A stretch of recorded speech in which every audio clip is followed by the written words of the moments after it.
En aquel tiempo dijo Jesús a sus discípulos: como el Padre me ha amado, así os he amado yo. Permaneced en mi amor. Si guardáis mis mandamientos, permaneceréis en mi amor. Lo mismo que yo he guardado los mandamientos de mi Padre y permanezco en su amor. Os he hablado de esto para que mi alegría esté en vosotros y vuestra alegría llegue a plenitud. Palabra del Señor. Gloria a ti, Señor Jesús. ¿Por qué los ataques contra Jesucristo dentro de la Iglesia hoy? Bueno, alguno dirá que nadie ataca a Jesucristo dentro de la Iglesia. Sí, atacan a Jesucristo. Niegan su divinidad. Alguno dirá, nadie niega la divinidad de Cristo dentro de la Iglesia. Niegan su divinidad todos aquellos que dicen que el mensaje de Jesucristo está anticuado.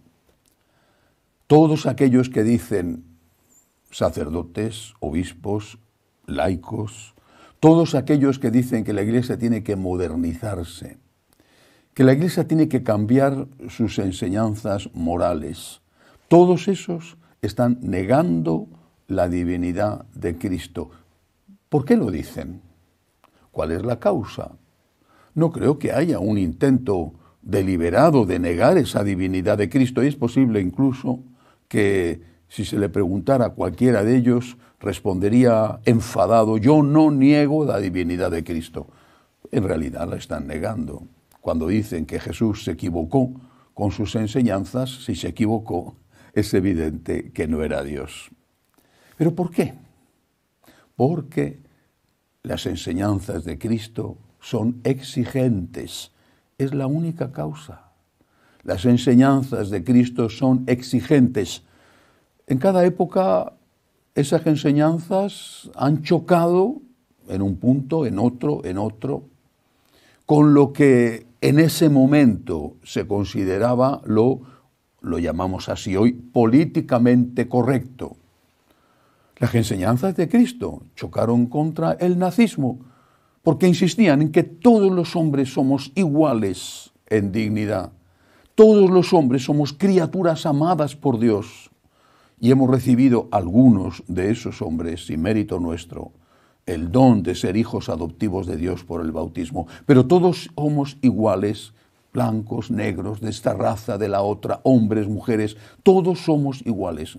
Eso chocaba contra el nazismo, que partía del predominio de una raza concreta.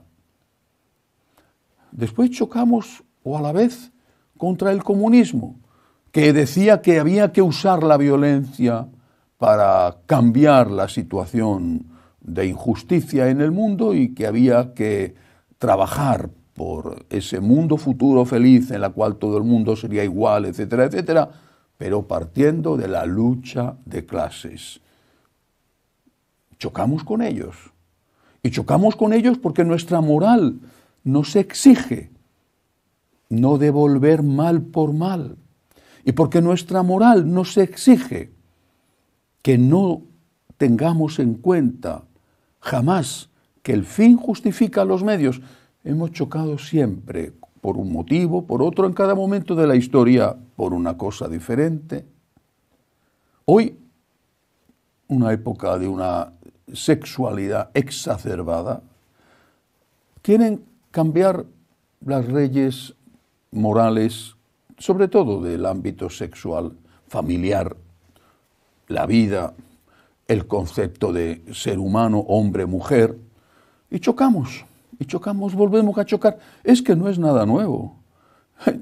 Chocábamos con Nerón y con los emperadores romanos porque nuestra moral nos exigía adorar al único Dios y no podíamos poner incienso en el altar del emperador porque eso implicaba reconocer que el emperador era un Dios. Chocábamos, cristianos a los leones, cristianos a los campos de concentración, Santa Edith Stein, el padre Kolbe, cristianos a los gulags soviéticos, las matanzas de sacerdotes, las matanzas espantosas en España por parte de socialistas y comunistas.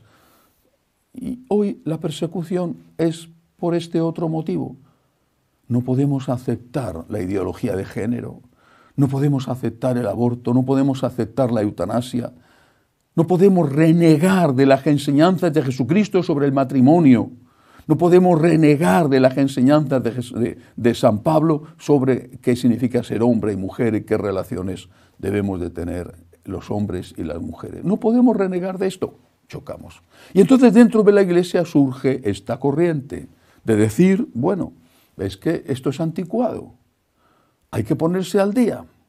Y tienen la osadía, yo creo que son conscientes de que mienten, tienen la osadía de decir que la Iglesia se va a quedar sin gente si no ponemos al día la moral sexual y dejamos que en ese ámbito no haya pecado excepto si hubiera violencia. Eso es lo que piden. Dicen que no vamos a quedar sin gente si no cedemos al mundo, pero es que es lo que han dicho siempre. Por otro lado, los que han cedido, por ejemplo, tantos de los protestantes, están con una crisis aún peor que nosotros. ¿Qué dice el Evangelio de hoy? Dice, si guardáis mis mandamientos, permaneceréis en mi amor, lo mismo que yo he guardado los mandamientos de mi Padre y permanezco en su amor. No podemos seguir al Señor, no podemos amar al Señor si no hacemos un esfuerzo por guardar sus mandamientos. Y si caemos, pedimos perdón, pero no pretendemos cambiar los mandamientos para hacer lo que piden nuestros instintos con la conciencia tranquila. Pero es que además Jesús dice lo siguiente, os he hablado de esto, de que tenéis que guardar mis mandamientos, no estaba hablando el Señor de otra cosa, os he hablado de esto, de que tenéis que guardar mis mandamientos, para que mi alegría esté en vosotros y vuestra alegría llegue a plenitud.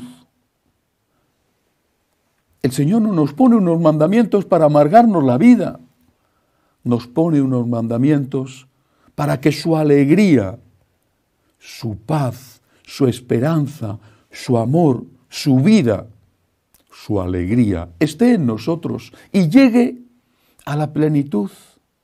Los mandamientos, las cosas que nos ha enseñado el Señor, no son para amargarnos la vida, son para ayudarnos a ser felices, son el camino de la verdadera y única felicidad. Miremos alrededor. Cada vez son más frecuentes las violaciones por parte de grupos, o bien a veces de menores, o bien de jóvenes o incluso de adultos. ¿Por qué? Porque no se les ha enseñado que hay cosas que no se deben hacer, porque se les ha animado a que consumieran pornografía y después cuando no pueden ejercerlo de una forma legal, aunque injusta, lo hacen de una forma ilegal y violenta. Pero siempre es lo mismo. Miremos alrededor. ¿Son más felices los jóvenes de hoy que los de hace 50 años? ¿Hay más o menos suicidios entre los jóvenes de hoy que entre los de hace 50 años? Hay más niños en las familias de hoy que en las de hace 50 años, pero si hoy se vive mejor, si hay más dinero, si hay más recursos para que, por ejemplo, el ama de casa no tenga que trabajar tan duro en el hogar, lavadoras, frigoríficos, congeladores, si hoy tenemos de todo, ¿y por qué hay menos niños? ¿Se cuida mejor a los ancianos hoy que hace 50 años? ¿La gente es más feliz? Pero si tenemos más que nunca, ¿somos felices? ¿Dónde se consulta y cuándo se consulta más a los psicólogos y a los psiquiatras? ¿Hoy o hace 50 años? ¿Cuándo ha habido más violaciones? ¿Hoy o hace 50 años? No digamos ya abortos o otro tipo de crímenes contra el inocente. Las leyes del Señor son el camino de la felicidad. Os he dado estas leyes, dice Jesús, que me améis como yo os he enseñado y os he amado, para que vuestra alegría sea completa. Démosle gracias a Dios, porque sabemos lo que tenemos que hacer, porque Él impide que nos engañen y que nos confundan. Démosle gracias a Dios. Intentemos con todas nuestras fuerzas colaborando con su gracia, intentemos cumplir lo que nos enseña. Y si un día no podemos cumplirlo, pidamos perdón, pero no nos engañemos a nosotros mismos. Que así sea.